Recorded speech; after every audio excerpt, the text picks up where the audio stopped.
మన ధ్యానం కొరకు తిమోతికి రాసిన రెండో పత్రిక, పౌలు తిమోతికి రాసిన రెండో పత్రిక 2వ అధ్యాయము 1వ వచనాన్ని మనము ఒక్క నిమిషం చదివి మన ధ్యానంలోకి వెళ్ళిపోదాం.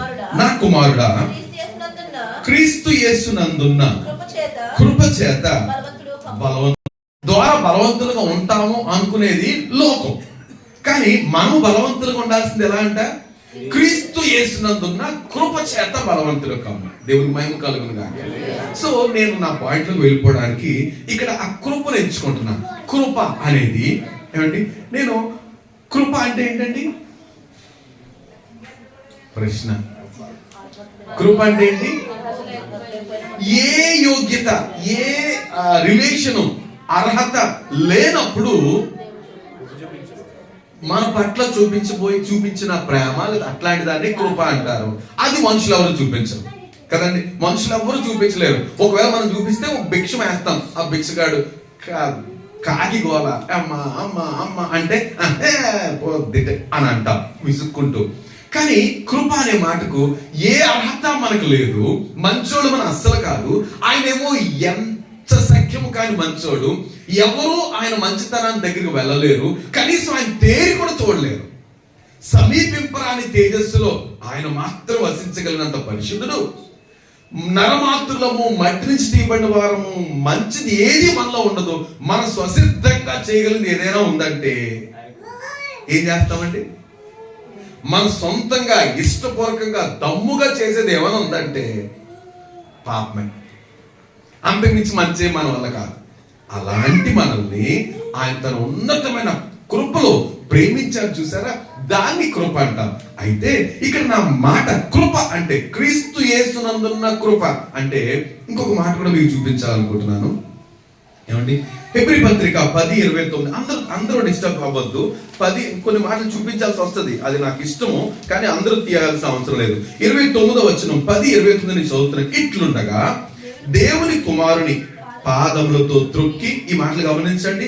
దేవుని కుమారుని పాదములతో త్రొక్కగలమండి ఎవరైనా?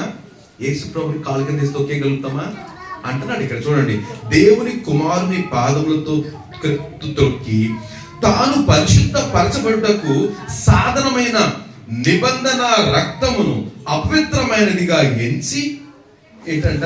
పరిశుద్ధ రక్తాన్ని అపవిత్రమైనదిగా ఎంచుతున్నారట. ఎంచి కృపకు మూలముగు ఆత్మను తిరస్కరించిన వాడు ఎంత ఎక్కువైన దండనకు పాత్రుడుగా ఎంచబడునని మీకు తోచును. ఏంటంటే అర్థమవుతుందా? కృపకు మూలమగు ఆత్మను తృణీకరిస్తే, తిరస్కరిస్తే, అంటే పరిశుద్ధాత్మను కనుక మనం తృణీకరిస్తే, పరిశుద్ధాత్మ దేనికి మూలం అంట?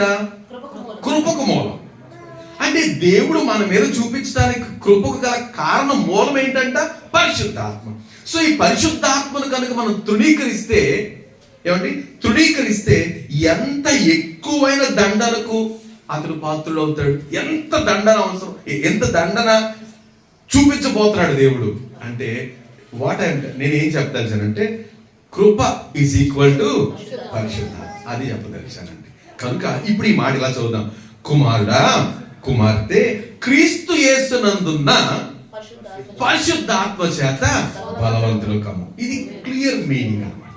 దేవునికి స్తోత్రం. అంటే మనం బలవంతులం అవ్వాలి. ఎలాగా? పరిశుద్ధాత్మ ద్వారా. అంతే కదా. దేవుని ఆత్మ మనలో ఉంటే ఏమవుతాం? మనం బలవంతులం అవుతాం. సహజంగా బలహీనమేనండి. మనం ఎంతో బలహీనము. కానీ ఆ పరిశుద్ధాత్మ కనుక మనలో ఉంటే, మనకు తోడుగా ఉంటే మనం బలవంతులుగా ఉంటాం. రైట్? మరొక మాట, పరిశుద్ధాత్మ కనుక మనలో ఉంటే ఇంకొక పని చేస్తాడనేసి నేను చదవబోతున్నాను. యోహాను సువార్త 14:26. మీరందరూ తెరవకపోయినా పర్లేదు.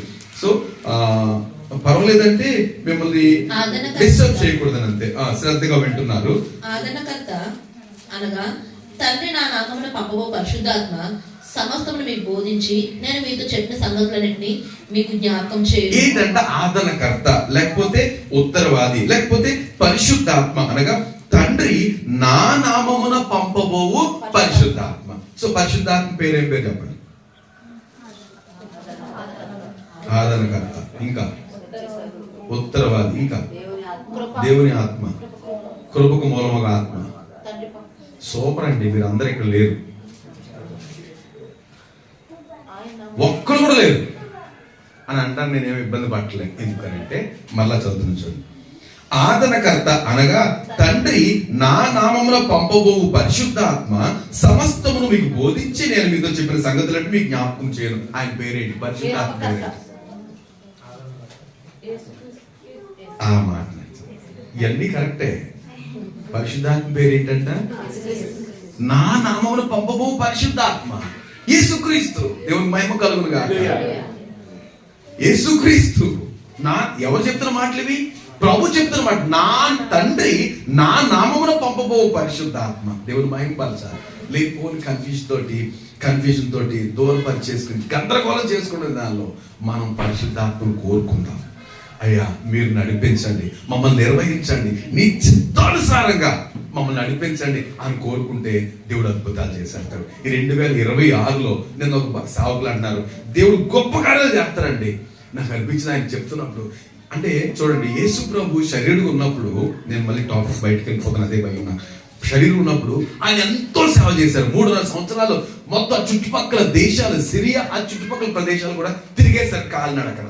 తిరిగి తిరిగి తిరిగి తిరిగి తిరిగి తిరిగి కానీ ఆయన సంఘం ఎంత? ఇంకమంటే 12 మంది ఆయన కూడా ఉన్నవాళ్ళు చివరి వరకు. ఒక్కడు కూడా మిస్. ఏమంటే 11 మంది ఉన్నారు. కానీ ఎప్పుడైతే పరిశుద్ధాత్మ లోకంలోకి వచ్చాడో ఏమైందంట? ఆ సువార్త ఎక్కడ పడ్డ విత్తనాలన్నీ తడిచినాయి. ఇక్కడి నుంచి ఏమవుతుంది? అక్కడి నుంచి మొలకెత్తటం. ఒక వర్తమానం 3000 మంది, ఒక వర్తమానం 5000 మంది. అలాగా ప్రపంచం అంతా ఈరోజు ఎక్కడో బూదిగంతాల్లో ఉన్న మనము, ఏమంటే బూదిగంతాల్లో ఉన్న మనకు కూడా ఈ రోజు ఆయన సన్నిధిలో కూర్చుని అబ్బా తండ్రి అని స్తుతిస్తున్నామంటే ఆ రోజు ఆయన చేసిన పరిచర్య, పరిశుద్ధాత్మ చేసే పని. కనుక ఈ సంవత్సరాల్లో దేవుడు అద్భుతాలు చేస్తున్నాడని సేవలు చెప్తున్నాను అనుకున్నాను. ఎంత ఎక్కువ సువార్త ప్రకటిస్తాం అంత సువార్త ప్రకటించాలి. ఎంత మందితో మాట్లాడదాం, దేవుడు నమ్మదగినోడు, యేసు చెప్తాం. ఎందుకని ఒక గొప్ప ఉద్యమం రాబోతుంది. పరిశుద్ధాత్మ నింపుదల ఒక గొప్ప ఉద్యమమే రాబోతుంది. ఆ ఉద్యమంలో ఏమవుతుందని విన్న వాక్యం అంతా ఏమవుతుంది? తడి తగులుతుందండి. పడిన విత్తనాలన్నిటికీ ఏం తగులుతుంది? తడి. ఎక్కడైనా ఒక విత్తనాన్ని సంపాదించండి. మీరు ఎక్కడో లాకర్లో పెట్టేసి బంధించండి 15 సంవత్సరాలు. పొరపాటు తీసి ఒక్క చుక్క దాని మీద నీళ్లు వేయండి, ఏమవుతుంది? 2-3 రోజుల్లో మొలకొచ్చేద్దండి. అలాగ పరిశుద్ధాత్మ చివరి కడవరి వర్షాన్ని ప్రభు కుమ్మరించబోతున్నారు. కనుక ఎదురు చూద్దాం. ఏమండి, అది మన దగ్గర స్టార్ట్ అయితే దేవునికి మహిమ. కనుక ప్రభుని మహిమపరుద్దాం. అనేక మందికి ఈ సువార్త ఏదో విధంగా ఆ శుభవచనాన్ని పలుకుదాం. దేవుడు అద్భుతాలు చేసేబోతున్నాడు. దేవునికి మహిమ కలుగును గాక. ఇప్పుడు పరిశుద్ధాత్మ వచ్చి ఏం చేస్తాడంట? నా వాటిని ఏమాటది? ఆదరణకర్త అనగా తండ్రి నా నామములో పంపబో పరిశుద్ధాత్మ సమస్తమును మీకు బోధించి నేను మీతో చెప్పిన సంగతులన్నింటినీ జ్ఞాపకం చేస్తాడు. ఇంతవరకు జరిగిపోయిన సంగతులు తిరిగి జ్ఞాపకం చేస్తాడు. జ్ఞాపకం చేయడం ద్వారా ఏం జరుగుద్ది? మనకు బలం కలుగుతుంది. అలాగే నేను అనుకుంటున్నాను, ప్రభు చిత్తం అయితే ఒక 3-4 వ్యక్తుల్ని మీ ముందు పెట్టడానికి ప్రయత్నం చేస్తున్నాను. చూద్దాం. ప్రభు మనల్ని నడిపించాలని నా దేవుడికి అప్పగించుకుంటున్నాను. ఏమండి, మీరు గమనిస్తే ఒక తల్లిదండ్రులు లేరు, సహోదరులు లేరు, నా అనేవారు ఎవరు లేరు. ఏమండి, నా అనేవారు ఎవరు లేరు. ఇంత మాత్రం కాకుండా మనం అలాగున్నా ఉన్న ఊర్లో ఉన్నారనుకోండి, ఎంతో కొంత అంగబలం ఉంటుంది. వీడు అమ్మ చచ్చిపోయారా, అన్నదమ్ములు లేరురా, పోరు లేరా అని జాలి పడతారు. ఇదే వ్యక్తి పరాయి దేశం ఉన్నాడు అనుకోండి, మరి పరాయి దేశమైనా మామూలుగా సక్సెస్ఫుల్గా వెళ్ళినోడు కాదు. ఎవరెవరో ఫుట్బాల్ ఆడేసుకుని తోలేసినప్పుడు ఆ వ్యక్తి అక్కడ పరిస్థితి ఏంటండి? ఎలా ఉంటాడు? ఎంత దీనస్థితి. ఎక్కడ ఏమి నా అనేవారు ఎవరు లేని, ఏ విధంగానూ కలిసి రాని, ఏ అడుగు పెడితే ఎక్కడ అడుగు పెట్టినా టోటల్లీ గందరగోళమే. ఎంతో నష్టపోతూ అది చూసిన అందరూ బ్యాడ్ లక్ అంటే ఇతడే. ఏంటంట? దురదృష్టవంతుడు ఎవరన్నా ఉన్నారంటే వీడే అనే వ్యక్తి ఉన్నాడు అనుకోండి. ఆ వ్యక్తినే కనుక ఏమండి, అలాంటి వ్యక్తి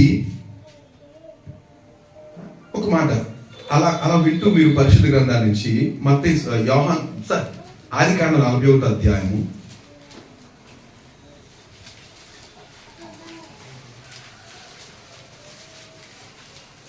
ఆదికాండ గ్రంథం 41వ అధ్యాయము 38, 38 చూస్తే అతడు తన సేవకులను చూచి ఇతని వలె దేవుని ఆత్మగల మనిషిని కనుగొనగలమా ఏంటంటే అలాంటి ఒక వ్యక్తి హోప్లెస్ అని అనొచ్చు మనము, లేదా దురదృష్టవంతుడు, ఎక్కడ సక్సెస్ కాని వ్యక్తి. ఒకవేళ ఇతను ఎక్కడికి వెళ్ళినా వాళ్ళకి మేలేమో కానీ తినకు మాత్రం ఏమి మేలు జరగని వ్యక్తి. తన హృదయంలో ఒకవేళ మనకులాగా అయితే మాత్రం అత్యంత దురదృష్టవంతుడు. ఇలాంటి వ్యక్తి దేవుని ఆత్మతో కనుక నడిపించబడతాడు అనుకోండి, దేవుని స్తోత్రం. అలాంటి వ్యక్తి దేవుని ఆత్మతో కనుక నడిపించబడతాడు అనుకోండి, ఎలా ఉంటుంది అంటారు? ఏమండి, ఏం క్వాలిటీస్ ఉన్నాయి ఇతనికి? తల్లిదండ్రులు లేరు, అన్నదమ్ములు లేరు, పరాయి దేశంలో ఉంటాడు. ఎక్కడ పని చేస్తే అక్కడ నమ్మకంగా ఉంటాడు కానీ అక్కడ ఉండనివ్వరు. ఏమండి, ఎక్కడ చేసినా యథార్థంగా ఉండడానికి ప్రయత్నం చేస్తాడు కానీ అక్కడ ఏది తనకేది కలిసి రాదు. ఇలాంటి వ్యక్తికి దేవుని ఆత్మ నింపుదల ఉంటే, దేవుని ఆత్మతో నడిపించబడితే ఎలా ఉంటాడు ఆ వ్యక్తి? నేను త్వరగా, అంటే ఇది మన అందరికి తెలిసిందే కానీ అయినప్పటికీ చిన్న క్లారిటీ ఇవ్వాలనుకుంటున్నాను. మీరు కొత్తగా ఉన్న వాళ్ళు ఒకరిద్దరు ముగ్గురు కనపడుతున్నారు నాకు. ఈ విషయాన్ని గురించి గమనిస్తే అత్యంత దురదృష్టవంతుడు. చిన్న వయసులో తల్లి చనిపోయింది. తండ్రి ప్రేమించిన అన్నదమ్ములు మాత్రం తను ఏమాత్రం సహకరించలేదు.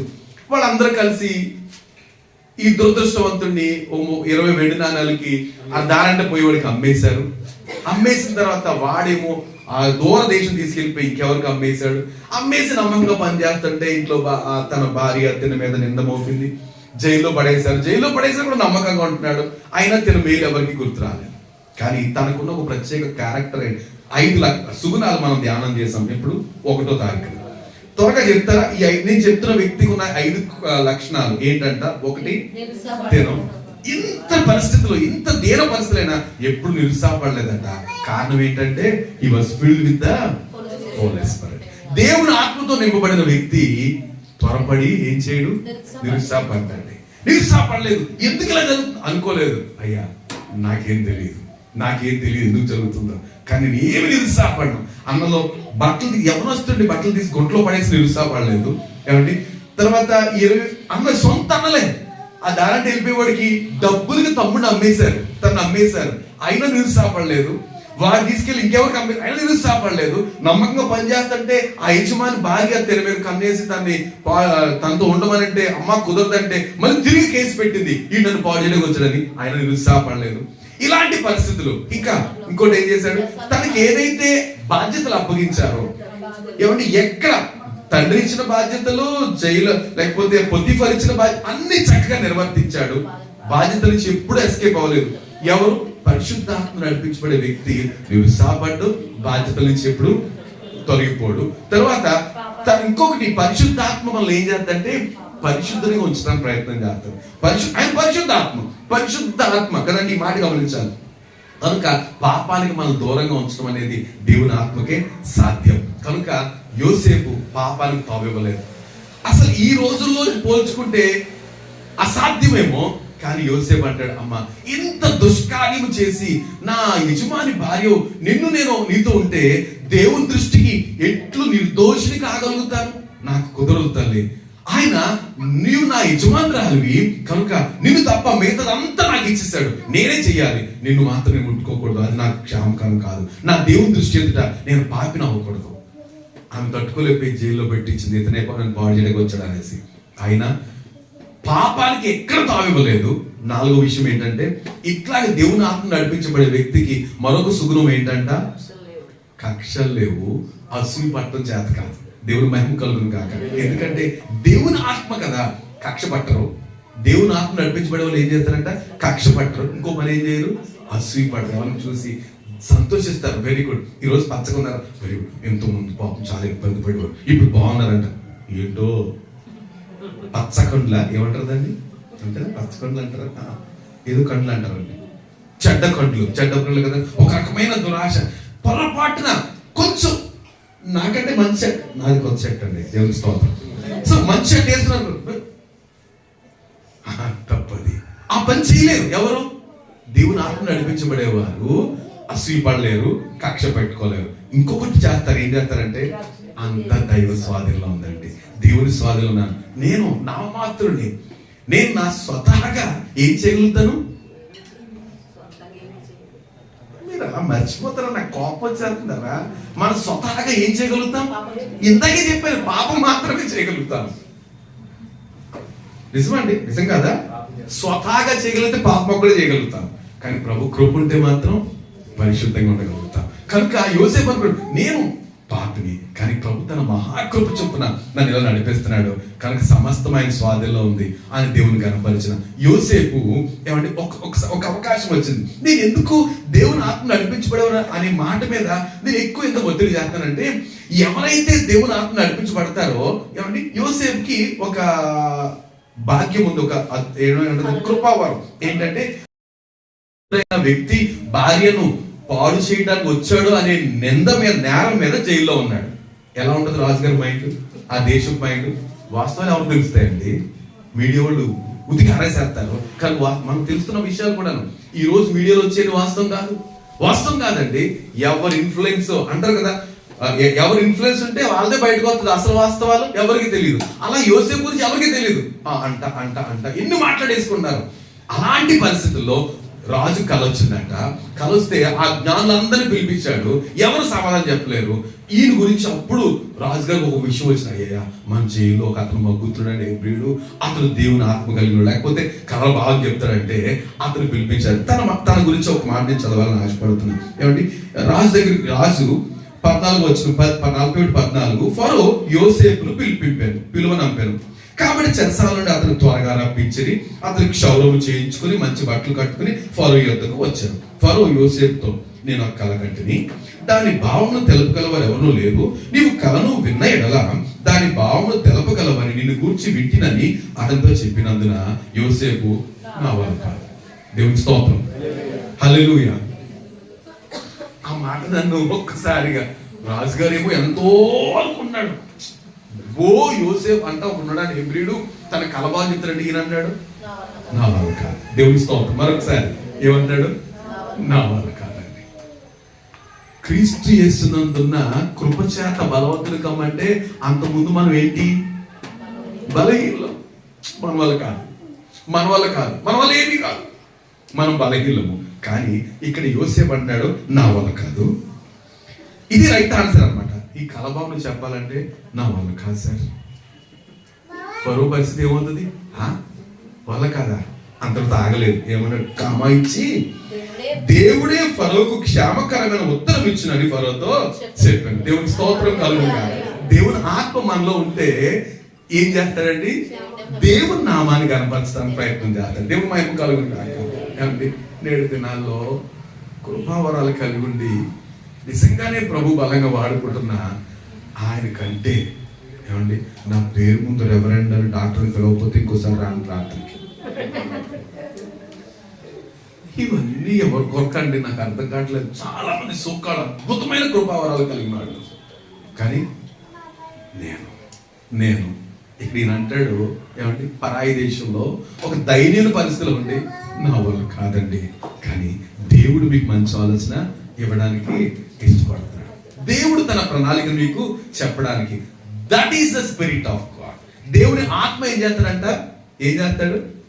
ఆయన తండ్రిని మహింపరచడు, లేదా కుమారుని మహింపరచు, ప్రభుని మహింపరచడానికి తాపత్రయపడతాడు మనలో ఉండి. మనం ఎప్పుడైనా చూడండి, నా మాట గమని, ఎప్పుడైనా మనము వ్యక్తిగతంగా బోస్టింగ్ ఇచ్చుకునే ప్రయత్నం చేస్తుంటే ఈలో ప్రభు ఆత్మ బయటికి వెళ్ళినట్టు గమనించాలి. ప్రభు ఆత్మ బయటికి వెళ్తే ఏం జరుగుద్ది? ఆ ప్లేస్ ఏమండి, సౌలు నుంచి అప్పుడప్పుడు వెళ్తాం. ప్రభు ఆత్మ వెళ్ళిపోయాడు. ఎవరు వచ్చి పడ్డారు? ఆత్మ వచ్చింది. అక్కడికి పిచ్చి పనులను చేయించేవాడు. ఎవరి పట్ల దయో వాళ్ళ పట్ల ఉంచి ఉండనిచ్చేవాడు కాదు. ఏమండి, అయ్యో మనకు మేలు చేసేవాళ్ళు ఏమో కక్ష కట్టి కాలు దువ్వి చంపేట ప్రయత్నం చేసేవాడు సౌలు. కారణం ఏంటి? దేవుని ఆత్మ తప్పుకుంటే. ఏమండి, గమనించాలి, పొరపాటున పరిశుద్ధాత్మ అది పాత్ర పరిశుద్ధాత్మ మన నుంచి దూరం కాకుండానికి ప్రయత్నం చేయాలంటే ఎల్లవేళ మనం ఏం చేయాలి? ఎవరిని మహిమపరచాలి? దేవుణ్ణే మహిమపరచాలి. దేవుని మహిమ కలుగును కాక అంటాడు. నా వల్ల కాదండి, కానీ దేవుడు మీకు తన విషయాలు చెప్పదలిచాడు. చెప్పండి, మీ కళ ఏంటి చెప్పండి అన్నాడు. కళ చెప్పిన తర్వాత వెరీ గుడ్ మళ్ళీ అంటాడు. చూడండి,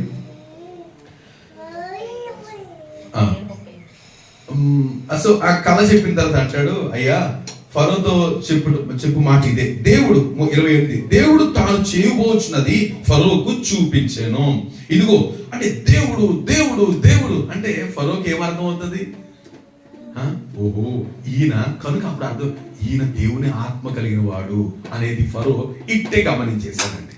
మనం అసలు ఆ ప్రస్తావన లేకుండా ఊరికే ఓకదంపుడు కదండి, ఎవరైనా అన్నారంటే సరిపోతుంది, అబ్బో నేను అంతండి ఎంత అని చెప్తే అక్కడ దేవుడు ఎక్కడ ప్రైజ్ అవుతాడు, మహిమపరచబడతాడు? కుదరదు కదా. కానీ యోసేపు దేవుని ఆత్మపూర్ణుడు, నిరంతరము దేవుని మహిమపరచడానికి ప్రయత్నం చేసేవాడు. ఏమండి ఈ కార్యము 32, ఈ కార్యము దేవుని వల్ల నిర్ణయింపబడి ఉన్నది, ఇది దేవుడు శీఘ్రముగా జరిగించును, అందుచేత ఈ కాల ఫరోకు రెట్టింపబడెను.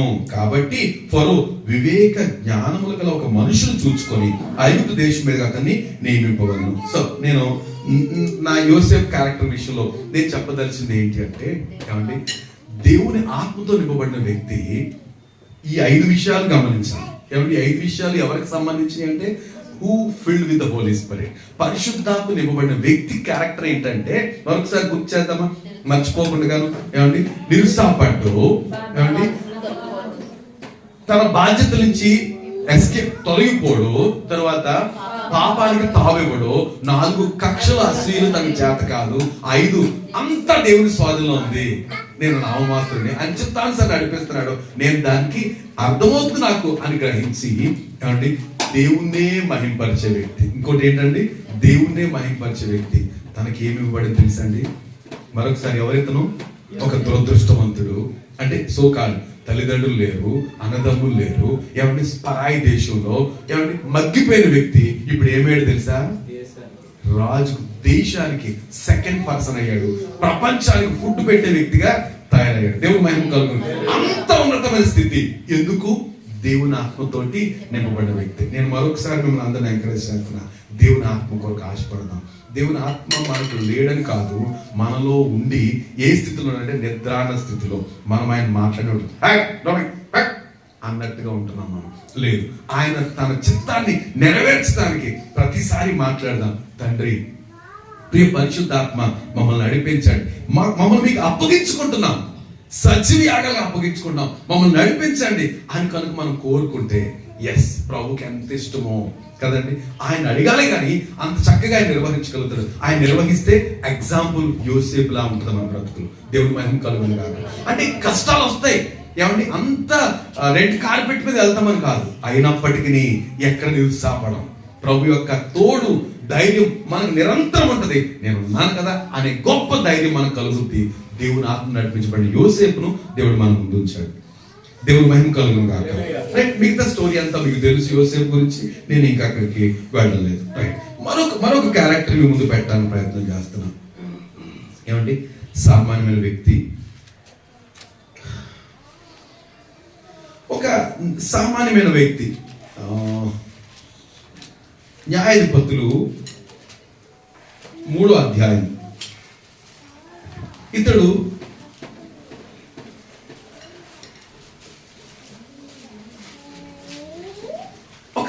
ఈ సందర్భాన్ని చెప్పాలి నేను ఈయన గురించి చెప్పే ముందు. ఏమండి దేశ పరిస్థితి ఏంటంటే, దేశాన్ని దేవుడు ఎక్కడి నుంచో తీసుకొచ్చి నా వైపు చూడాలి.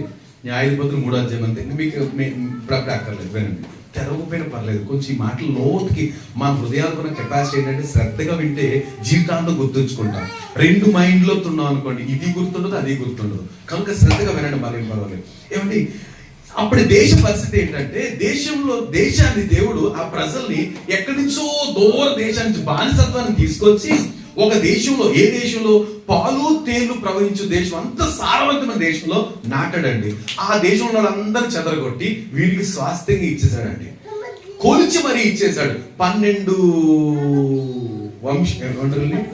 గోత్రాలు 12 గోత్రాలు లెక్క పెట్టి మరీ ఇచ్చాడు.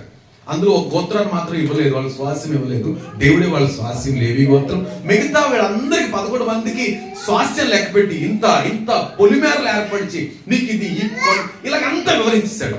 ఇచ్చేసిన తర్వాత ప్రభు ఏం ఎక్స్పెక్ట్ చేస్తాడు? అక్కడి నుంచి పరాయి దేశం తీసుకొచ్చి ఇలా నాటారు కదా, వీళ్ళు చక్కగా నాటని చెట్లు, త్రవ్వని బావులు, కట్టని ఇండ్లు, 1000 రోడ్లు అంతా ఫుల్ గా ఎస్టాబ్లిష్ చేసి ఇచ్చాడండి. ఒక రకంగా చెప్పాల్సింది టౌన్షిప్ ఇట్లాంటి అంటారు కదా, అంతా చేసేసి మనకు తాళాలు ఇచ్చినట్టుగా. అయితే మనం డబ్బులు ఇస్తే మనకి ఇల్లంతా చేసి తాళాలు ఇస్తారు. ఇప్పుడు కాంట్రాక్టర్స్ అలా చేస్తున్నారు. కానీ అలా కాదు, వీళ్ళు డబ్బులేమి ఇవ్వలేదు. దేవుడే నా ప్రజలు మీరు రండి అని అన్ని ఖాళీ చేసి వీళ్ళకి తాళాలు ఇచ్చాడండి. కనుక వీళ్ళు ఏం చేయాలి? ఎంత ప్రేమకు కారణము ఎరుగనైతిని నా ప్రభువా, ఎన్నతరమా నీ ప్రేమ సన్నుతించుచు పాడెదను. నా ప్రాణనాథుడా నీదు ప్రాణమిచ్చితివి, నేను నీ వాడను యేసువా. కదండి, ఏం చేయాలి? ఎంతగా స్తుతించాలి కదా. కొంతకాలం స్తుతించారండి. ఎవరు? యెహోషువ ఉన్నంత వరకు స్తుతించారు. ఆ టైంలోనే యెహోషువ తన కుటుంబం అంతా చనిపోయారు. అయిపోయింది చాలా కాలం, సుమారు కొన్ని సంవత్సరాలు అయ్యేటప్పటికి దేవుడు లేదు, ఏమీ లేదు, నోరు మూసుకోండి అన్నారు. అని ఆ చుట్టుపక్కల ఇంకా కొంతమంది అడపదడప శాశ్వం ఉన్నారు. వాళ్ళకిలాగా వీళ్ళు తయారయ్యడం మొదలు పెట్టారు. వాళ్ళతో కలిసిపోయారు, వాళ్ళతో పెళ్లి చేసుకోవడం మొదలు పెట్టారు. వీళ్ళు పిల్లలు వాళ్ళకి వీళ్ళు ప్రత్యేక జనాంగం ఎక్కడి నుంచో తీసుకొచ్చి నాటాడు. మీరు ప్రత్యేకంగా ఉండాలి, నా నామం మహింపరచాలి, నేనే మిమ్మల్ని నాటాను, మీది కాని దేశం ఇది, మిమ్మల్ని నాటాను అని చెప్తే ముందు తన్నాను ఓకే ప్రభు అన్నారు. ఆ తర్వాత దేవుణ్ణి ఎరగని తరం కూడా వచ్చిందంటండి. ఇది ఎంత సోద్యం అండి. దేవుణ్ణి ఎరగని తరం అంటే 3 తరాలు అసలు ఏం మాట్లాడలేదు, వాళ్ళు సువార్త ప్రకటించలేదు. ప్రభు వల్లే మనం ఇలా ఉన్నామని చెప్పడం మర్చిపోయారు, మానేశారు. ఇంకంతా ఎవరిష్టానుసారంగా అన్యులతో కలిసిపోయారు. అలాంటి పరిస్థితుల్లో అప్పుడు ఏం జరుగుద్ది? దేవుడు ఏం చేశాడంటే వీళ్ళకి విరోధి అయ్యాడు, పక్కోళ్ళకి అమ్మేశాడు. పక్కోళ్ళకి అమ్మేయడం అంటే పక్క దేశస్తులు వచ్చి వీళ్ళ మీద ప్రభావం చూపెట్టేసి తొక్కి నారదేస్తున్నారండి. తొక్కి నారదేస్తుంటే ఒక సామాన్యుడు ఉన్నాడు. ఆయన చదువుదాం ఇప్పుడు 9వ వచనం. ఇశ్రాయేల్ ఎక్కడ 3:9. ఇశ్రాయేలీలు యెహోవాకు మొరపెట్టగా యెహోవా కాలేబు తమ్ముడైన కనజు యొక్క కుమారుడు ఒత్నియేలును రక్షకునిగా ఇశ్రాయేలు కొరకు నియమించి వారిని రక్షించెను. యెహోవా ఆత్మ తన మీదకి వచ్చెను గనుక అతను ఇశ్రాయేలుకు న్యాయాధిపతి అయి యుద్ధములకు బయలుదేరగా యెహోవా అరమ్నాహారాయిము రాజైన కూషా నిషత్తాయిమును అతని చేతికి అప్పగించెను. అతడు రాజును జయించెను. అప్పుడు 40 సంవత్సరములు దేశము నెమ్మది పొందెను. ఏంటంటే ఒత్నియేలు అని అందరూ, ఉత్తియేలు కాదు, ఒత్నియేలు. ఇతను మొదటి న్యాయాధిపతి అండి ఇశ్రాయేలుకి. అంటే యెహోషువ చనిపోయిన తర్వాత ఇక కొంతకాలం గ్యాప్ వచ్చేసింది. ఆ గ్యాప్ లో ఎవడి ఇష్టానుసారంగా ఉంటున్నారు అంతే. ఇక దేవుడి సంగతి మర్చిపోయారు. వాళ్ళు ఎక్కడో మా తాతల నుంచి ఉన్నట్టుగా ఫీల్ అయిపోతున్నారు. అలా కాదే, దేవుడు ఎక్కడి నుంచో తీసుకొచ్చి వీళ్ళు నాటాడు కనుక వీళ్ళు మరీ చెప్పాడు. మీరు అక్కడికి వెళ్ళిన తర్వాత పిచ్చి పిచ్చి వేషాలు వేయకూడదు, నన్నే ఆరాధించాలి, మీకు ఎన్నో రీతులుగా కనపరుచుకున్నాను, అద్భుతాలు చేశాను, బండలోంచి నీళ్లు రప్పించాను, ఎర్ర సముద్రం దాటి వచ్చారు, యొర్దాను దాటి వచ్చారు, నీళ్లు ఉండగానే నేను వేరు చేశాను, ఎన్ని అద్భుతాలు చేశాను, నన్ను ఎప్పుడు మర్చిపోకూడదని చెప్తే వీళ్ళు మర్చిపోయారు. మర్చిపోయిన తర్వాత దేవుడు శత్రువులకు అప్పగిస్తే ఇప్పుడు మళ్ళీ వాళ్ళందరూ మొదలుపెట్టారు. అయ్యో ప్రభు మమ్మల్ని క్షమించు, మాకు బుద్ధి వచ్చింది, మాకు సహాయం చేయండి అంటే దేవుడు సామాన్యుడు అండి. ఎవరు? కాలేబు సంతతి వాడైనా ఒత్నియేలు. ఎందుకంటే కాలేబు తమ్ముడైన కనజు యొక్క కుమారుడు ఒత్నియేలు కనపడ్డాడు దేవునికి. అంతే. ఏం చేసిన దేవుడు? ఒత్నియేలు దేవుని ఆత్మతోటి అభిషేక్. సామాన్యుడు, నేచురల్ మ్యాన్, అంటే సామాన్యంగా తిరుగుతున్నాడు కానీ దేవుడు ఏం చేశాడంటే తనని చూస్ చేసుకుని ధర్మం తన ఆత్మ నింపాడు. ఒక రకమైన శక్తి వచ్చింది. ఏం చేయాలి ఇప్పుడు అనగానే రాజులు ఎవరు ఇలా చేస్తున్నారు అంతే. దేవుడు తన ఆత్మ నింపేటప్పటికి యుద్ధానికి వెళ్ళాడు. తనతో పాటు బోళ్ళు అంతమంది వచ్చారు. ఆ రాజును జయించేశాడు. 40 సంవత్సరాలు దేశాన్ని. Is it ordinary? సామాన్య విషయం. 40 సంవత్సరాలు శత్రు మళ్ళీ వైపు తిరగలేదంటే ఎంత సామర్థ్యం అంటారు? అది ఎలా సాధ్యమవుతుంది?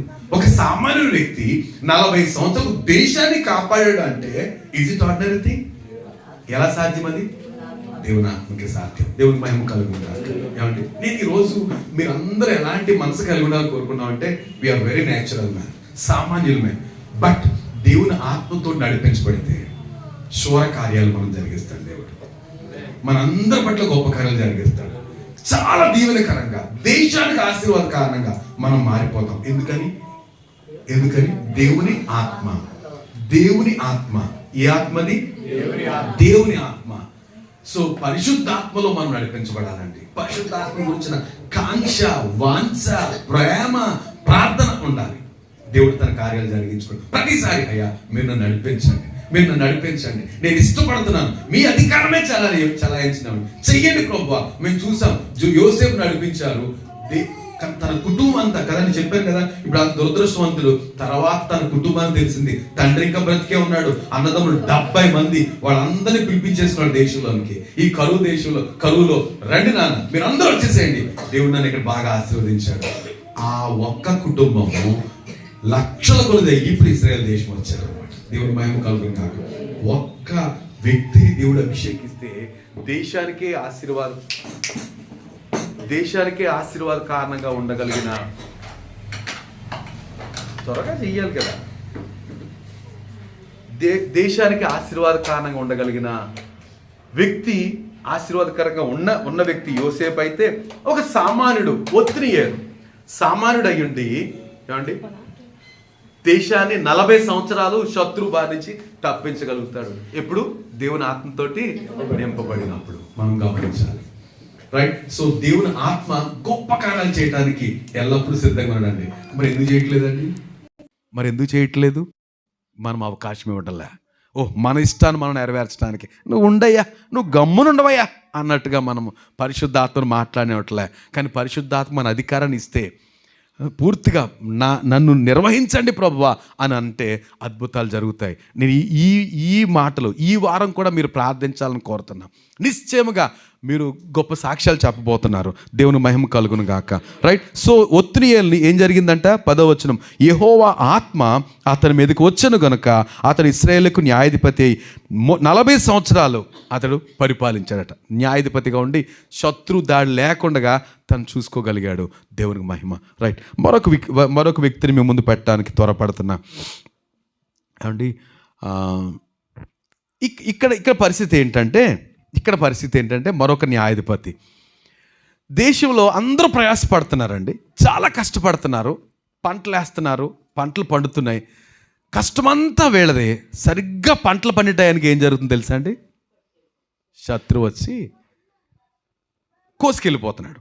పంట అంతా కష్టపడి నూర్చేది, లేకపోతే విత్తనాలు వేసి కంటికి రెప్పలా కాపాడుతూ, అంటే ఈ పంట మనకు దొరుకుద్ది అనే టైంలో శత్రువు, జీసస్ ఏమైంది శుద్ధుడు అంటే నీ స్తోత్రం, జీసస్ పడుకోబెట్టండి, అలా పడుకోబెట్టండి, రైట్?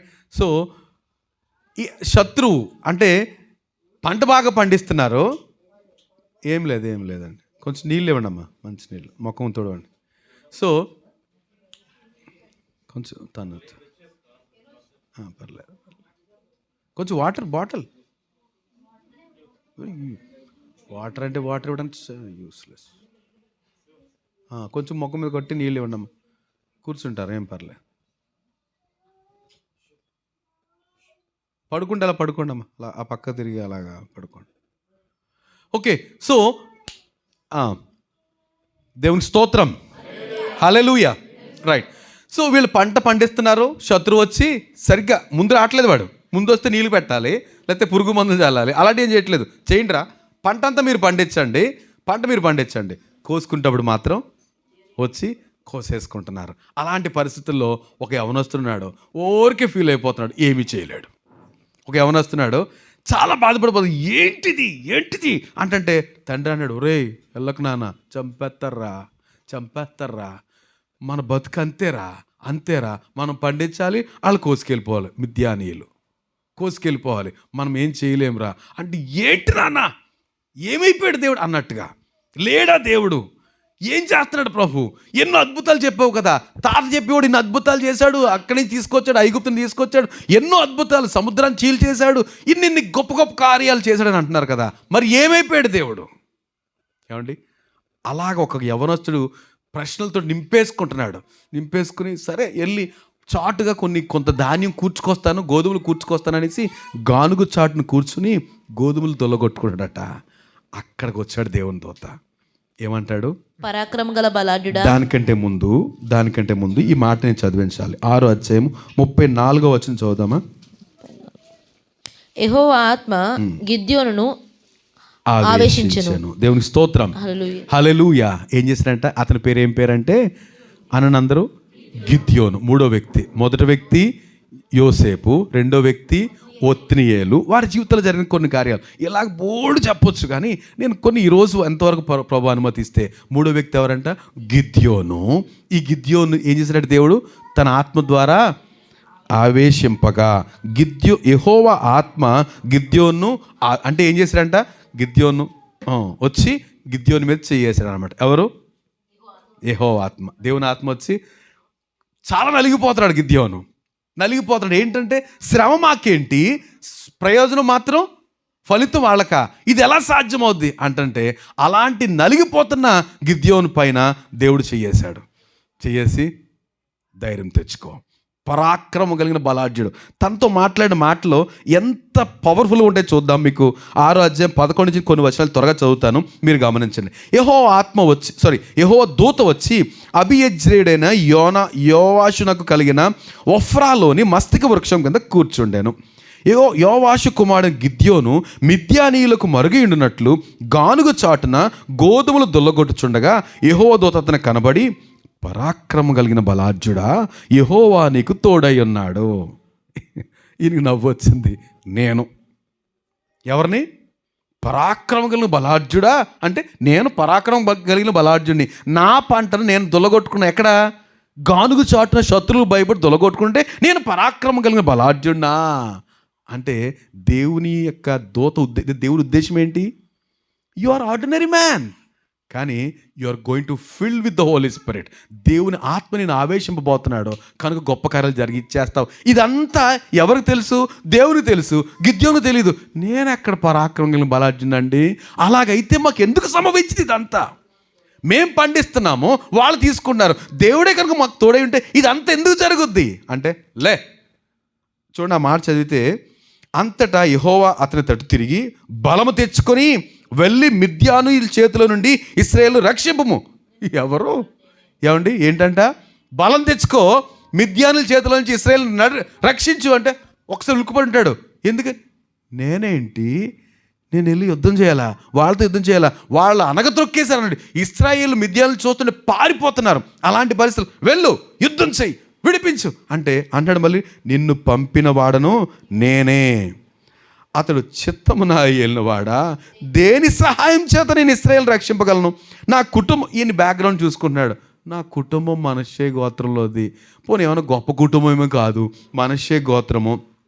తర్వాత ఎన్నికలేంది, నా పితరుల కుటుంబంలో నేను కనిష్ఠుణ్ణి. ఇలా చెప్తే అంటాడు కదా, అందుకు యెహోవా ఆయననేమి నేను నీకు తోడయుందును కనుక ఒకే మనిషిని హతము చేసినట్లు మిద్యానీయులను హతం చేస్తావు. ఇది గమనించండి మరొకసారి. దేవునికి స్తోత్రం.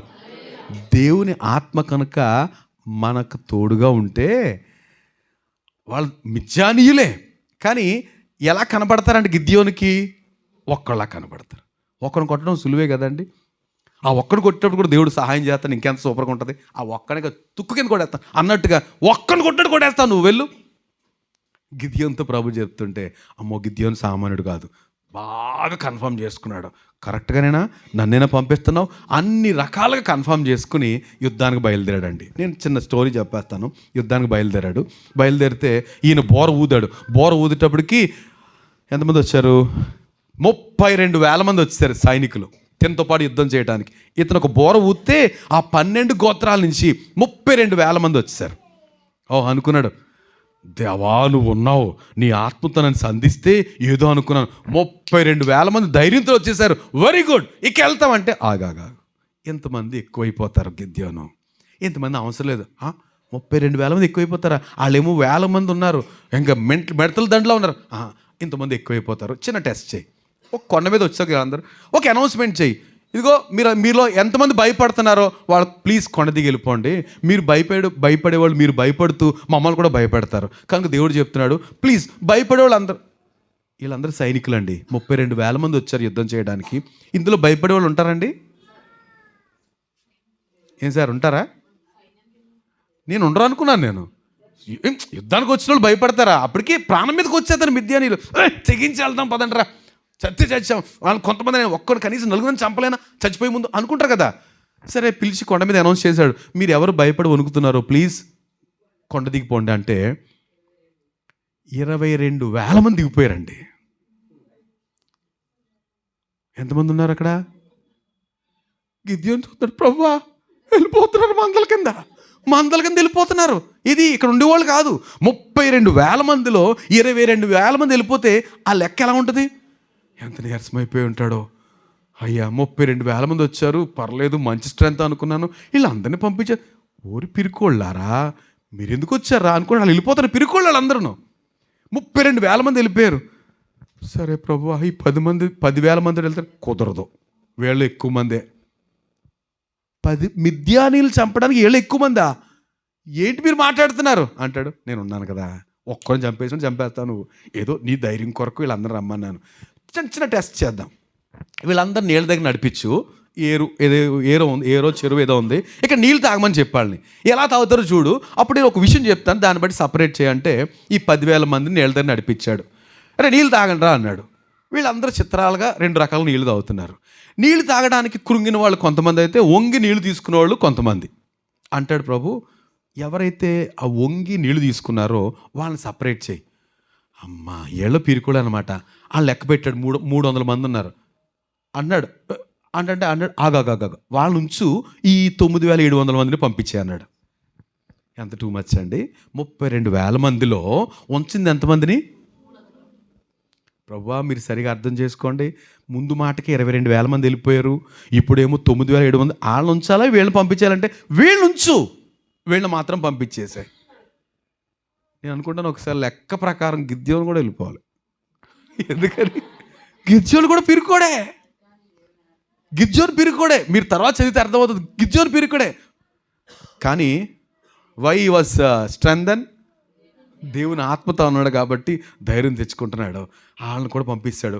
300 మంది మాత్రం మిగిలారు. ప్రభు అంటాడు, వీళ్ళు సరిపోతారు నాకు. ఎందుకని? ప్రభుకి ఒక రకమైన, నన్ను క్షమించాలి, ప్రభు మనసు ఎలా ఉంటుందంటే, కార్యం జరిగించిన తర్వాత అందరూ ఏం చేయాలి? దేవుణ్ణే మహింపరచాలి.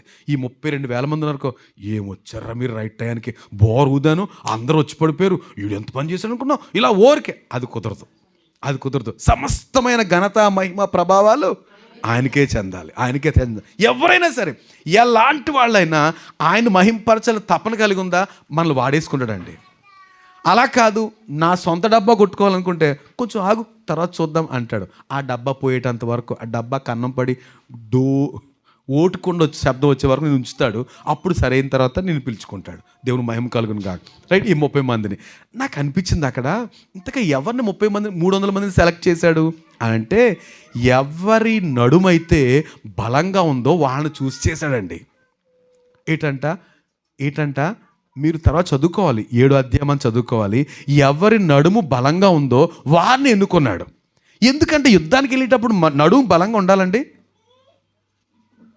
నేను భయపడతాను చాలాసార్లు, నాది వీకే.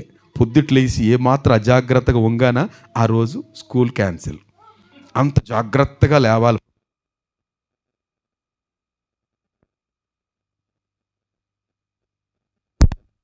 లేవంగానే వంగకూడదు, జాగ్రత్తగా అలా తిరిగి కూర్చుని కాసేపు అప్పుడు కింగ్ అయిపోతాను. ఆ తర్వాత ప్రాబ్లం ఉండదు. నేను అందులో వీకు అనుకోవచ్చు. కానీ వాక్యం చెప్తుంది, నడుము మామూలుగా బలాన్ని గురించి, శరీర బలాన్ని గురించి చెప్పట్లేదు. మీ మనసు నడుమును కట్టుకోనండి. నడుము దేనికి గుర్తు అంటే మనసు గుర్తు. అంటే ఈ 9,700 మంది ఎలాంటి వాళ్ళు అంట? పిరికోళ్ళు కాదు, ధైర్యవంతులే. కానీ వీళ్ళ మనసు మాత్రం వీక్. మనసు ఏంటంట? వీక్. ఓ బాబు నాయన అటెళ్ళు, సరే తీసుకెళ్ళరండి. రైట్, వీళ్ళ ధైర్యవంతులే, కానీ ఏం వీకు? మనసు వీక్ అంటే ఏమవుతుందండి? మనసు వీక్ అంటే ఏదైనా చిన్నది అంతే, టెంప్ట్. యోసేపుకి ఏం బలం? ఆయన మనసు స్ట్రాంగ్. చెత్త విషయాలు పట్టించుకొని అన్నాడు. సో మనసు వీక్ అయినోడు ఏం చేస్తాడు? వీక్ అవుతాడు. కనుక నడుము ఈజ్ ఈక్వల్ టు మనసు. మనసు వీక్గా ఉన్న వాళ్ళందరినీ పంపేశాడు. ఈ 300 మంది స్ట్రాంగ్గా ఉన్నారు మానసికంగా, ఏమాత్రం భయపడకుండా. ఇప్పుడు అంటాడు, ఎలవా ఇప్పుడు మిద్యానీయులకి వెళ్ళు, వాళ్ళు నీ గురించి భయపడిపోతున్నారు వెళ్ళంటే, అలా కాదు ప్రభువా, నేను నీకు భయమైన ఎడలా ఆ పోరాన్ని కూడా తీసుకుని వెళ్ళు, నీ పనుని తీసుకుని వెళ్ళు. ఒకసారి చాటుగా వాళ్ళు డేరాలు ఉన్నారండి, మందల కింద కూర్చుని ఉన్నారు రాత్రి. దేవుడు చెప్తాడు ఒకసారి వెళ్ళరా. వాళ్ళు ఏమనుకున్నారు చూడంటే, భయంగా వెళ్ళాడు. వెళ్తే వెనకాల కూర్చున్నాడు, ఒక డేరా వెనకాల కూర్చొని లోపల మాడుకున్నారు. ఒరే మనం ఇలా ఉన్నాం కానీ, ఆ మాట చదువుతాము డైరెక్ట్గా, ఎక్కడుంది?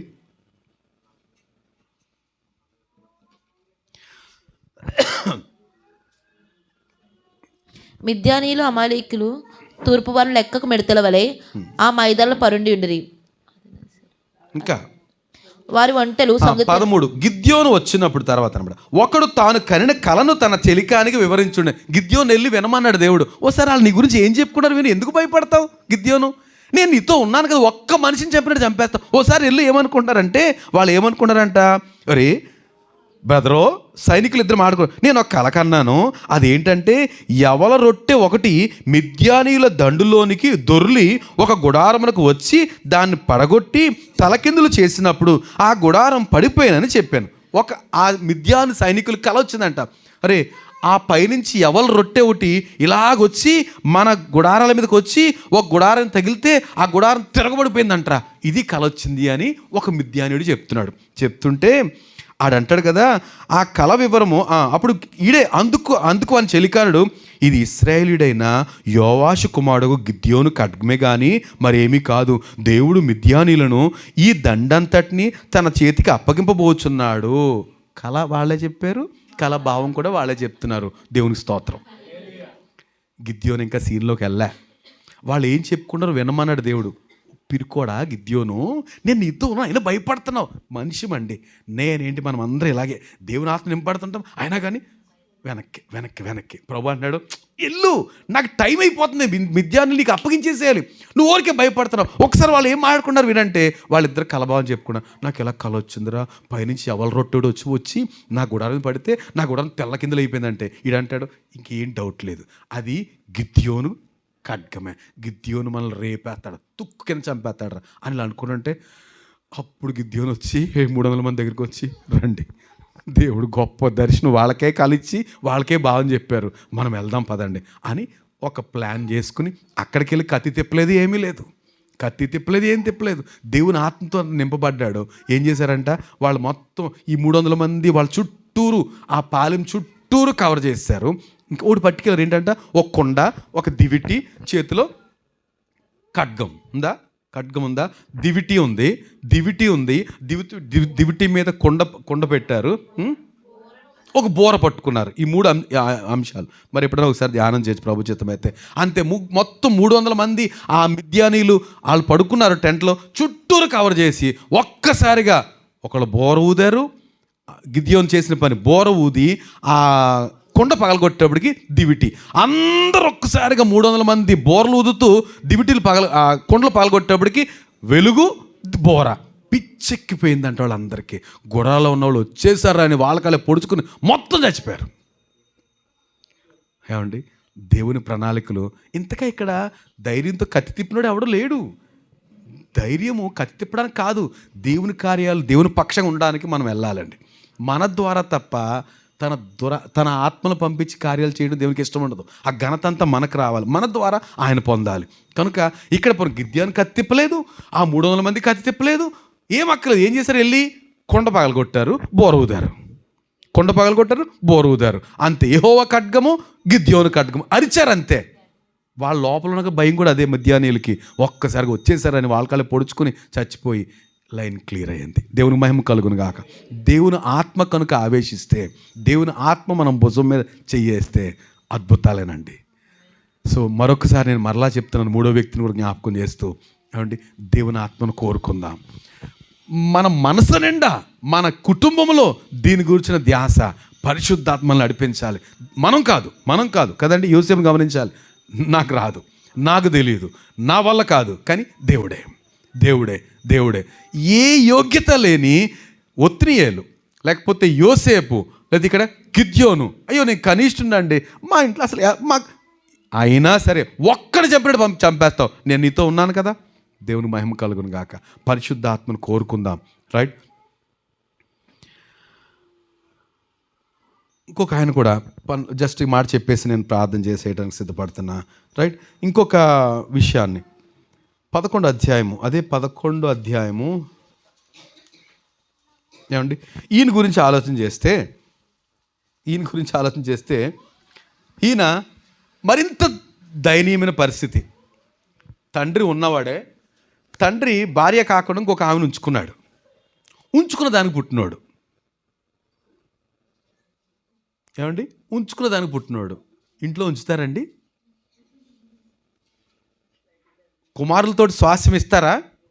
ఇవ్వలేదు.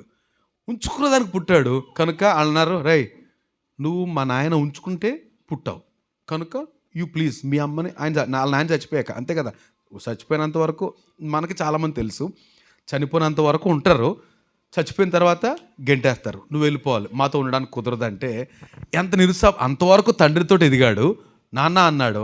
ఇప్పుడు నాన్న చచ్చిపోయిన తర్వాత ఏమన్నారు, నువ్వు మాకు అన్నవో తమ్ముడు అవ్వో, నువ్వు ఒరుబుసుకుని వెళ్ళిపో, ఉండడానికి కుదరదంటే ఆ మాట చదివితేనండి ఎంత భయంకరంగా ఉంటుందంటే, నేను చదువుతున్నాను 11వ అధ్యాయం. గిలాదీయుడైన యెఫ్తా పరాక్రమంగా బలాఢ్యుడు. ఓకే, అతడు యెఫ్తా అతడు వేశ్య కుమారుడు. గిలాదు యెఫ్తాను కనెను. గిలాదు భార్య అతని కుమారులను కనగా వారు పెద్దవారై యెఫ్తాతో, నీవు అన్య స్త్రీకి పుట్టిన వాడవు గనుక మన తండ్రి ఇంట నీకు స్వాస్థ్యము లేదు అన్నారు. యెఫ్తా తన సహోదరుల నుండి పారిపోయి టోబు దేశమును నివసింపగా అల్లరి జనము యెఫ్తా యొద్దకు వచ్చి అతనితో కూడా ఏంటంట, ఎలా ఉంటాడు చెప్పండి ఒకసారి. ఇప్పుడు పరిస్థితి ఎలా ఉందండి, అన్నదమ్ములు పొమ్మన్నారు, తండ్రి లేడు, పోరా, బహుశా ఆమె కూడా చచ్చిపోయి ఉంటుంది, అన్య స్త్రీకి పుట్టావు నువ్వు పోరా అంటే వాళ్ళ నుంచి పారిపోయాడంటే ఏం చేసి ఉంటారు వాళ్ళు, మొత్తం చాలా హెరాస్ చేశారు, చంపేయడం ట్రై చేశారేమో. పారిపోయి ఎక్కడ టోబు దేశం వెళ్ళిపోతే ఒక గ్యాంగ్ తయారారంట, అల్లరి జనం. ఈ సినిమాలు ఉంటాయి కదండి, పారిపోయిన తర్వాత కొంత గ్యాంగ్ తయారవుతారు, గ్యాంగ్ తయారు ఇటు గ్యాంగ్ లీడర్ అవుతాడు, అలాగ గ్యాంగ్ లీడర్ అయ్యాడు. ఫ్రస్ట్రేషన్, అంతేనా? అంతే కదండి. కుటుంబంతో ఉన్నాడు, తండ్రి చనిపోయాడు, తల్లి కూడా లేదు, ఇక్కడి నుంచి పొమ్మన్నారు వాళ్ళందరూ, ఇంకా అలా వెళ్ళిపోయాడు. ఇలాంటి గ్యాంగ్ అంతా తయారయ్యారు, అక్కడ తిరుగుతున్నాడు ఇష్టానుసారంగా. అది బొంబాయి అయితే మళ్ళీ రాడు, ఇంకా కదా, ముంబై అయితే రాడు మళ్ళీని, పెద్దోళ్ళు అయితేనే వస్తారు. రైట్, వెళ్ళిపోయాడు, అంతే తిరుగుతున్నారు. ఏమండి, తన స్థితి మనం గమనిస్తే నో బ్యాక్గ్రౌండ్, ఏమి నిరీక్షణ కూడా లేదు. మళ్ళీ అన్నదమ్ములు పిలుస్తారండి, పిలిస్తే ఏంటి నష్టం, ఆస్తి వస్తారు, ఆస్తి కనుక చంపేడగా సిద్ధపడినప్పుడు. కానీ ఒక ఫైన్ మార్నింగ్ అన్నదమ్ములు వచ్చి, ఒరే అన్నయ్య నువ్వేమనుకోకూడదురా, నీ అంత సమర్థుడు దేశంలోనే ఎవడో లేడు, దేవుని మహిమ కలుగును గాక. ఏది, అన్య స్త్రీకి పుట్టినాడు అంటే వీడు. ఏమండి, అన్నలేం పంపించేస్తే ఇప్పుడు అంటున్నారు, నీ అంతటి గొప్పోడు ఎవరు లేరురా, నీకున్న ధైర్యం రా, నువ్వు రావాలరా, మమ్మల్ని అందరూ విడిపించాలరా, దేశం మళ్ళీ అన్యరాజు చేతికి వెళ్ళిపోయిందిరా, అన్యులు వచ్చి మా మీద ప్రభుత్వం చేస్తున్నారు, నువ్వు రావాలరా అంటే నేను రాను, నన్ను చంపేద్దామని ప్లాన్ చేస్తున్నారు. అలా కాదురా బాబు, అసలు నువ్వు. కారణం ఏంటంటే చూస్తారా, 29వ వచనం. యెహోవా ఆత్మ యెఫ్తా మీదకి దిగిరాగా, దేవునికి స్తోత్రం, యెఫ్తా మీదకి రాగా, హల్లెలూయా. ఏంటంట, why he became that much powerful, ఎందుకు అన్నలు వచ్చి పట్టుకున్నారంటే యెఫ్తా మీదకి. అంటే మనకి యెఫ్తా అనే అలవాటైపోయి ఎంత కష్టమవుతుందో పొద్దురించి నాకు. యెఫ్తా కాదు, యెఫ్తా, జెఫ్తా అని కూడా ఉంటుంది ఇంగ్లీష్లో. సో ఈ యెఫ్తా మీదకి దేవుని ఆత్మ దిగొచ్చాడట. He became mighty.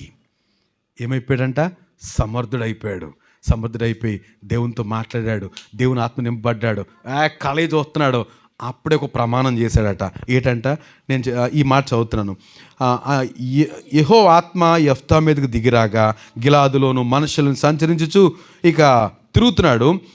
ఇలాగ 30వ వచనం చూస్తే, అప్పుడు యెఫ్తా యెహోవాకు మొక్కుకొనెను, ఎట్లనగా, నీవు నా చేతికి అమ్మోనీలు నిశ్చయంగా అప్పగించినాడలా నేను అమ్మోనీల యొద్ద నుండి క్షేమంగా తిరిగి వచ్చినప్పుడు నిన్ను ఎదుర్కొనుటకు నా ఇంట ద్వారము నుండి బయలుదేరి వచ్చినది ఏదో అది యెహోవాకు ప్రతిష్ఠితమగును మరియు దహన బలిగా దాన్ని అర్పిస్తాను. ఏమన్నాడండి, ఇలాంటి ప్రమాణం చేయడానికి ఎంత దమ్ము కావాలండి, ఎంత కట్స్ ఇది అంటారు కదా, గట్స్ కావాలండి. ఏమంటున్నాడు అంటే, తనకి ఆ అమ్మోనీలతో యుద్ధం ఎలా కనబడుతుంది, పెద్ద టాస్క్. సహజంగా మనం అప్పుడే కదా ప్రమాణం చేస్తాం దేవునితోటి కదండి. ఏం చేస్తాం? ప్రమాదం. ఎలాంటి ప్రమాదం? నా వల్ల కాదు, మా డబ్బు సరిపోదు, మా జ్ఞానం సరిపోదు, ఉన్న పరిస్థితులు సరిపోదు, మా బంధువులు కూడా సరిపోరు. అలాంటప్పుడు దేవునికి ప్రామిస్ చేస్తాం, అయ్యా నువ్వు కనుక మమ్మల్ని కనికరిస్తే, నీవు కనుక ఈ బాధని తప్పిస్తే, నీవు కనుక మమ్మల్ని విడిపిస్తే ఏదో చేస్తామంటాము. చేసిన తర్వాత మర్చిపోతాం కదండి. పెద్దదే చెప్తాం దేవునికి. పెద్ద అంటే ఆ టైంలో మనకి అమ్మో ఆయన చెప్పే మరేం పర్లేదు చెప్పేసిన తర్వాత దేవుడు నిజంగానే ఆయనకి ఎంత ఇష్టమో అలా ప్రమాణం చేసేవాళ్ళు. అంటే ప్రమాణం చేయకపోయినా ఇష్టమే, ప్రమాణం చేసేవాళ్ళు మరింత ఇష్టంగా ఆయన తన పని చేసేసిన తర్వాత మనం ఏం చేస్తామంటే అప్పుడు ఏదో అన్నాం కానీ ఆవేశంలో ప్లేట్ ఫిరాయించేస్తాం. కానీ యెఫ్తా యుద్ధానికి వెళ్ళాడండి, అద్భుతమైన కృపను పొందాడు, అమ్మోనీయులు చిత్తుగా ఓడించేశాడు. ఓ జయధ్వనులే. అయితే ఏమనుకున్నాడు ముందు? నీవు కనుక నన్ను విడిపించావా, నా ఇంట నుంచి ఏదొస్తుందో దాన్ని నీకు అర్పించి బలిగా ఇచ్చేస్తానన్నాడు. తన విజయానికి వచ్చింది ఒకటే ఒక కూతురు అట. తనకి ఒకే ఒక కూతురు నాట్యం చేసుకుంటూ వస్తుంది తండ్రిని ఎదుర్కోవడానికి. ఎంత జయోత్సాహంతో ఊరేగించిన తండ్రిని నేను అభినందించాలనుకుంటే నాట్యం చేసుకుంటూ వస్తుంటే, తల్లి ఎంత పని చేసావమ్మా. అయినా రాజీ పడలే. ఒక 2 నెలల టైం మాత్రం అడిగింది. ఆ తర్వాత తను అన్నట్టుగా దేవునికి బలి ఇచ్చేశాడండి, ప్రతిష్ఠించి బలి ఇచ్చేశాడు. దేవుని మహిమ కలుగును గాక. యెఫ్తా ఏమండి, దేవుని ఆత్మతో నింపబడిన వ్యక్తి, గొప్ప సామాన్యుడు, నో బ్యాక్గ్రౌండ్. ఈరోజు మనం గమనించాల్సిన విషయం ఏంటంటే మనకు బ్యాక్గ్రౌండ్ ఉండక్కర్లే, సామాన్యం కావచ్చు, లేకపోతే నిరాశ నిస్పృహలతో మగ్గిపోతున్నట్టుగా లోకం అనుకోవచ్చు. కానీ మనం కనుక దేవుని ఆత్మతో నడిపించబడుతున్నామా, దేవుని ఆత్మ నింపబడుతున్నామా, అద్భుతాలు దేవుడు చేస్తాడు. దేవుని మహిమ కలుగును గాక. కనుక మరొక్కసారి జ్ఞాపకం చేస్తున్నా, మనం ఈ వారం అంతా ఏం చేయాలి? పరిశుద్ధాత్మ కొరకు ప్రార్థన చేయాలి. గొప్ప కార్యాలు మన కుటుంబానికి లేకపోతే మన సమాజానికి ఏది అవసరమో మన ద్వారా దేవుడు జరిగించడానికి సమర్థుడు. కనుక మనమందరం కలిసి ఏమండి ప్రార్థన చేయాలి. నన్ను నడిపించండి ప్రభువా, నన్ను మీకు అప్పగించుకుంటున్న పరిశుద్ధాత్మ. భక్తులను చూసాం, మేము నలుగురిని చూసాం, ఇంకా ఎంతోమంది మాకు తెలుసు. కానీ అయ్యా మమ్మల్ని కూడా నింపి నడిపించండి. ఘనమైన కార్యాలు మన ద్వారా, సామాన్యులమే, బలహీనలమే, కానీ దేవుని ఆత్మతో నింపబడితే మాత్రం ఏమైపోతాం మనం? మైటీ వారియర్, పరాక్రమం కలిగిన బలాఢ్యుడు అయిపోయాడు గిద్యోను దేవుని ఆత్మ నింపబడినప్పుడు. అలాంటి పరాక్రమం కలిగిన వారంగా అయిపోతాం. దేవుడి మాటలు దీవించును గాక. ఆమేన్. ప్రార్థన చేద్దామా? కొన్ని నిమిషాలు మీరు ప్రార్థించాలని కోరుతున్నాను. ఎవరు మౌనంగా ఉండొద్దు, తల వంచి